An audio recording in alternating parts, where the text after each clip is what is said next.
बहुत समय पहले की बात है। उत्तराखंड के घने जंगलों में एक तेंदुआ रहता था। नाम था खुखर। वह तेंदुआ औरों से अलग था, चालाक, खतरनाक और बहुत ही रहस्यमयी।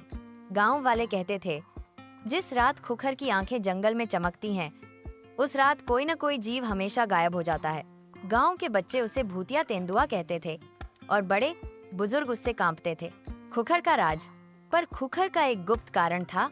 अपनी खतरनाक हरकतों के पीछे वह सिर्फ शिकार के लिए नहीं मारता था, वह अपने जंगल को बाहरी इंसानों से बचा रहा था। कई साल पहले शिकारियों ने उस जंगल में घुसपैठ की थी और उसकी मां को मार डाला था। तब से खुखर को हर इंसान दुश्मन लगता था। एक दिन गांव का एक छोटा बच्चा अर्जुन जंगल में लकड़ी लेने गया। अचानक उसके पैर में सांप ने काट लिया। वह दर्द से चिल्लाया, लेकिन कोई सुनने वाला नहीं था।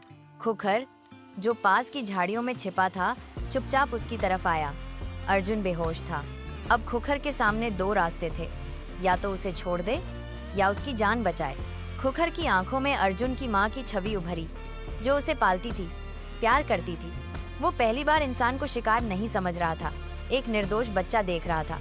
खुखर ने अर्जुन को अपनी पीठ पर लादा और उसे गांव के पास छोड़ आया, झाड़ियों में छिपकर। जब गांव वाले पहुंचे तो उन्होंने देखा कि अर्जुन की सांसें चल रही थीं और उसके पास ताजे घावों पर पत्तों से पट्टी बंधी थी।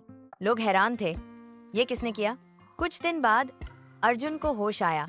उसने बताया कि उसे बस हल्की सी गर्म सांसें और एक नरम सी फरदार पीठ याद है।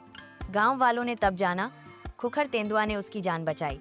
अब लोगों की नजर में खुखर सिर्फ राक्षस नहीं था, वह जंगल का रक्षक था। उस दिन के बाद गांव ने जंगल में दखल देना कम कर दिया। खुखर ने भी इंसानों को परेशान करना छोड़ दिया।